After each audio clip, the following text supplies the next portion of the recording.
in this video, I'll be showcasing my No NFT Shrimp Pizza build. No NFTs other than the Express Depot that I'm using, but you don't actually need to use an Express Depot. You could just use one or two regular trade depots. So other than that, no NFTs. I'm also going to explain how to craft ice blocks, why you need to have ice blocks, and how the cold proximity effect works, just in case you weren't already aware. And I'm going to talk about how this build can be further improved, because I know for sure that it can be further improved. I'm actually holding back on purpose. This is not a perfectly balanced build, but it's a very good build nonetheless, and it can be easily improved. So that's the build from all the angles, and I'm also going to show the stats for the build on the right. Okay, so this shrimp pizza build is doing 17 shrimp pizzas per hour. The rates for everything is kind of all over the place, so it is going to be auto selling stuff. I'm going to explain the entire build as well. So I'm going to start from the very top. Shrimp pizzas are being made in these two Italian restaurants right here. You need your pizza base, 5 shrimp, and 3 energy. The energy is passive from the power plants. The shrimp is got in from the seafood warehouse. Normally it'll be empty because it's using all the shrimp up. And everything else, including the pizza base, it's all going to come from the storehouses. And there's a total of 4 storehouses. So pizza base is being crafted in these two Italian restaurants. It needs 2 dough, 2 cheese, 1 tomato paste. Dough is coming from these 2 bakeries, which need butter, flour, and eggs. The butter is coming from these 2 bakeries right here. So the cheese is coming from this mixing tent. It requires 2 milk and 1 vinegar. 1 rice vinegar. It actually picks these items up very quickly from the storehouses, so it's able to craft a lot of cheese. And the tomato paste comes from this sauce facility down here. Needs 1 rice vinegar and 3 tomatoes. It will have to walk quite a distance for the rice vinegar. And the tomatoes, it'll get right here from the silo. So both cheese and tomato paste need rice vinegar, so that's being crafted in these 2 sauce facilities. They have the 2 passive water that they need from the pond. They also need a sugar cane, they'll get that real quick from the silo, and they also need white rice, which they're gonna have to walk to the storehouse to pick up. The white rice is being crafted in these 2 mixing tents. It has a 1 passive energy from the power plant, but it still needs to pick up the 2 husk rice from the silo. So now I'm going to explain what's being crafted in the windmills. I'll start with these windmills. So I have 7 windmills right here crafting salt. 6 windmills right here crafting sugar. A total of 21 windmills crafting flour, so all of these on this side. The reason I have my windmills crafting salt up close over here is because they had to make 4 trips to the silo in order to pick up 4 brine. And then the ones making sugar need to make 3 trips to the silo. And all the ones making flour just need to make 2 trips. So that's why they're farther away. Total of 2 silos for storage. This way my storage won't jam. That's the case for the silo and for the storehouses. And yeah, that explains the windmills. So I'm gonna talk about the seaweed and shrimp. So 2 seaweed farms and 1 seaweed farmer house. Seaweed farmer house is always working. I don't think it ever even uses a second seaweed farm, so maybe you would just use 1 in this case. Then just 1 aquaculturist house with 2 shrimp farms. So it's gonna get 2 seaweeds, put them in a shrimp farm, and while that shrimp is growing, it's gonna pick up the other shrimp from the shrimp farm and deposit it in the seafood warehouse, so it's always gonna be working. So moving on to the crops. A total of 4 salt fields gives more than enough salt required for this setup. Brine, more than enough brine for the salt required. 2 rice fields right here in these 2 spots with 8 passive water. Got a tomato farm right here. Tomato farm is not affected by shade, so it's fine to have it here and in front of all these buildings, and even the silos casting shade on it. But it's still gonna grow in the fastest craft timer.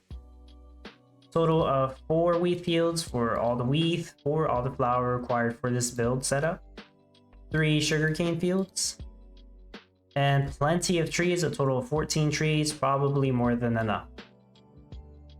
So talking about the livestock now, 10 milk barns and plenty of meadows, about 30 meadows, so they should all be eating, all busy eating.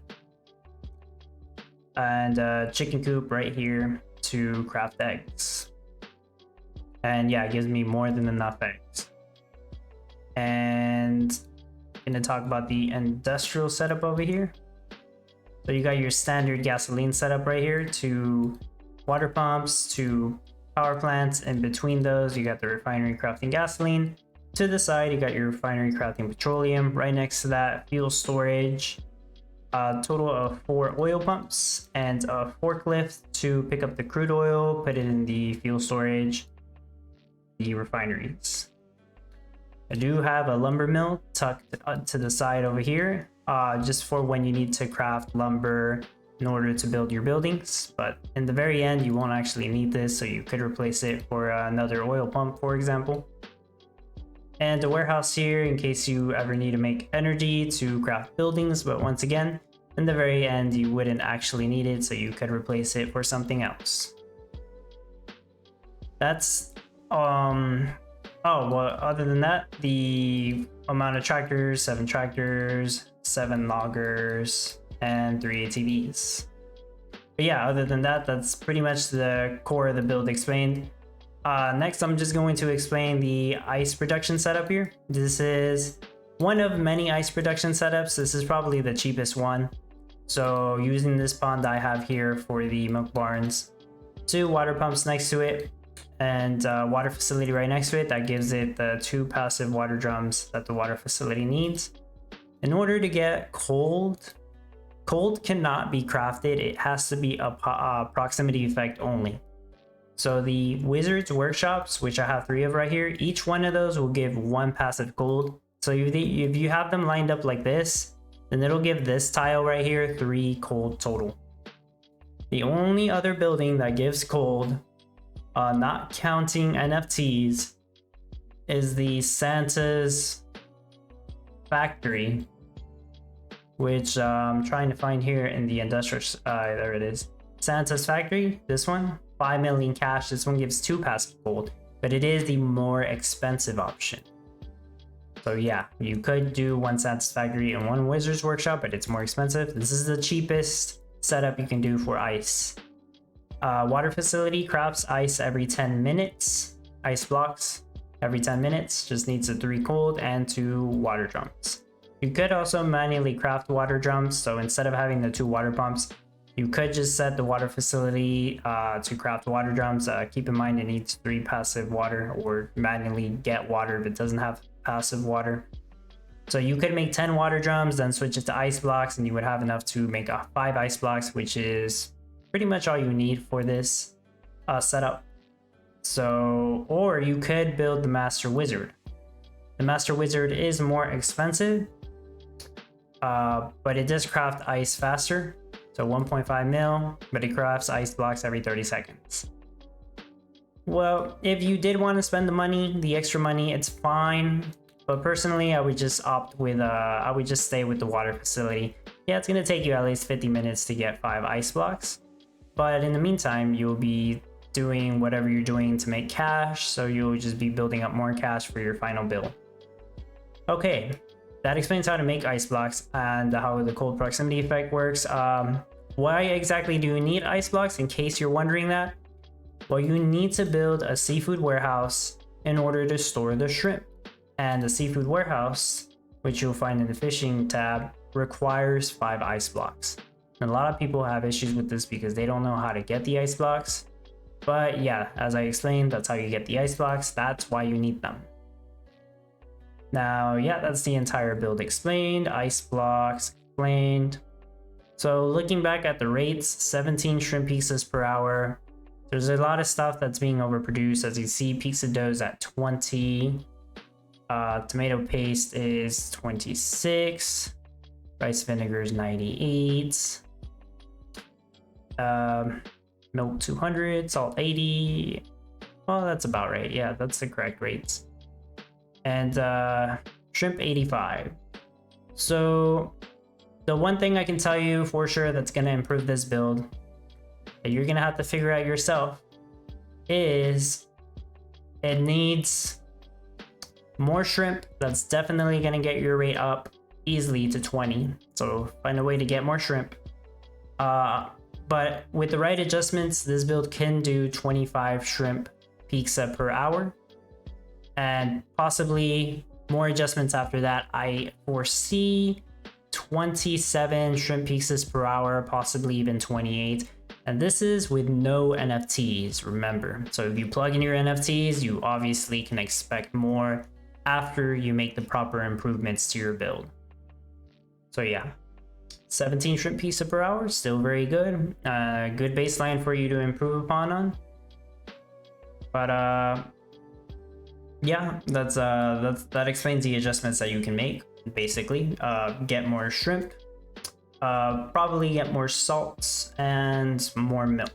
That's the main adjustments that I would make to get to 25. So that's this build. That's everything explained. I am going to have another video talking about the upgraded No NFT Shrimp Pizza build. That is the build with those adjustments made.